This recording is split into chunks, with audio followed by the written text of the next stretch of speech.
Massif. La Massif assure la personne, mais assure aussi les biens. Nous n'assurons que les personnes face aux aléas de la vie. Alors, nous assurons aujourd'hui, pour vous donner un peu la voilure du groupe, 8 millions de personnes en France. Alors, aléas de la vie, qu'est-ce qu'on entend par aléas de la vie? Les risques santé, au travers des mutuelles santé, des complémentaires santé. Ça va être un sujet, je sais qu'il y a des présidents d'associations dans la salle. 1er janvier 2016, toutes les associations devront offrir à ses salariés une complémentaire santé. Voilà, ça fait partie des sujets que nous avons à traiter en partenariat avec le monde associatif. Nous assurons aussi les personnes face au risque d'invalidité, incapacité, décès, au travers de nos régimes prévoyance, et puis face aux aléas financiers au travers de tous nos régimes d'épargne et de retraite supplémentaires. Ça, c'est le deuxième métier du groupe. Et la particularité d'un groupe de protection sociale comme le nôtre, c'est que nous sommes un groupe paritaire et mutualiste. Donc ça veut dire quoi?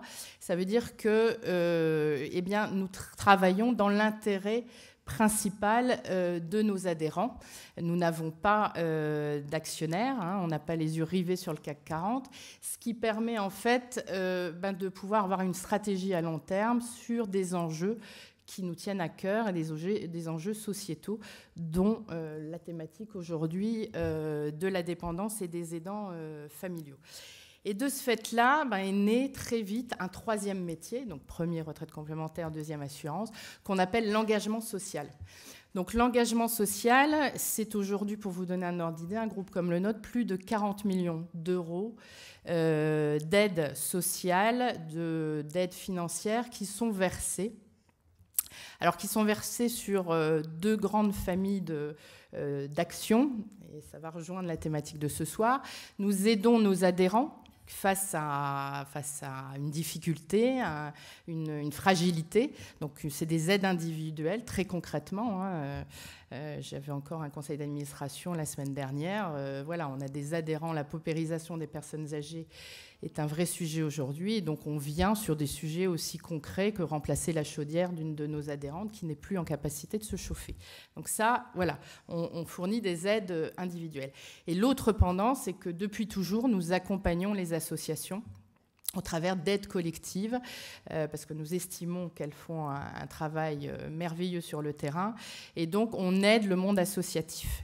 Et c'est justement à ce titre-là que notre conseil d'administration Nord-Pas-de-Calais, que je remercie, a souhaité aider financièrement l'UDAF 62 pour monter aujourd'hui cette opération, parce que ça nous a paru particulièrement important de mettre en commun, j'entendais tout à l'heure, mise en commun, synergie. Voilà, l'idée, c'est que des sujets d'importance sociétale de ce type, ce n'est pas un acteur qui a la solution est entre les mains de plusieurs acteurs, et souvent on passe à côté de la mise en commun, des expériences notamment. Donc c'est pour ça qu'aujourd'hui on a souhaité s'associer à cette très belle manifestation.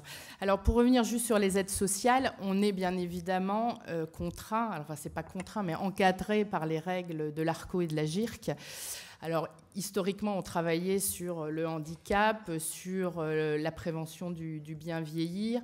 Et depuis 2014, l'aide aux aidants et l'accompagnement des personnes en situation de dépendance sont des actions prioritaires de l'ARCO et la GIRC. Donc, ils nous demandent en priorité d'intervenir sur ces sujets-là. Alors, nous, à G2R La Mondiale, on est complètement en cohérence avec cette évolution, puisque, et je citerai 3 exemples, depuis maintenant de longues années, G2R La Mondiale s'est investi sur le sujet de la dépendance. Premier exemple, en 1985, les pouvoirs publics et je dirais l'opinion publique n'étaient pas encore mobilisés sur la dépendance. Nous avons été le premier assureur en France à créer un produit d'assurance dépendance. Parce que là aussi, nos administrateurs territoriaux avaient remarqué au travers des aides sociales qu'il y avait un vrai souci avec la montée de situations de dépendance. Et donc, ils ont contraint la direction générale du groupe à réfléchir à assurer ce risque. Donc là, on est en 85. S'en sont suivis des assurances à destination des aidants familiaux. On a créé une antenne nationale d'écoute téléphonique qui s'appelle Allo Alzheimer. Là, très récemment, et je vous conseille d'y aller, nous avons créé une plateforme Internet, gratuite bien évidemment, qui s'appelle Aidons les nôtres, et qui a pour vocation, là aussi, d'accompagner les aidants familiaux en leur permettant d'avoir un appui de juristes, de psychologues, de thérapeutes. Donc c'est sous forme de forums, d'informations en ligne. Voilà, donc ça c'est un service gratuit qu'on offre à l'ensemble des aidants familiaux pour essayer effectivement de se sentir un petit peu moins seul et dépourvu face à cette problématique que nous connaissons. Et puis, dernière chose aussi très concrète, et là on n'était pas les seuls groupes de protection sociale, mais on s'est associé à ProBTP et à d'autres acteurs. Nous avons été partenaires de la création du premier village Répit Famille en Touraine, parce qu'on pense effectivement que les aidants familiaux doivent pouvoir avoir des moments de répit pour souffler, pour retrouver un peu de sérénité. Et ce village, j'espère qu'il fera des émules, mais en tout cas, on est très heureux d'avoir pu investir dans ce programme. Alors, ce sont que quelques exemples. Catherine Poirier, qui est la représentante de la Direction nationale de l'action sociale chez nous, détaillera ces sujets au travers de la table ronde. Voilà, je vais en rester là parce que les vrais experts sont dans la salle. Mais en tout cas, je tenais encore une fois à vous dire tout le plaisir qu'on a à G2R La Mondiale à soutenir cette démarche. Et encore merci d'avoir mené à bien ce beau projet. Voilà, bonne soirée.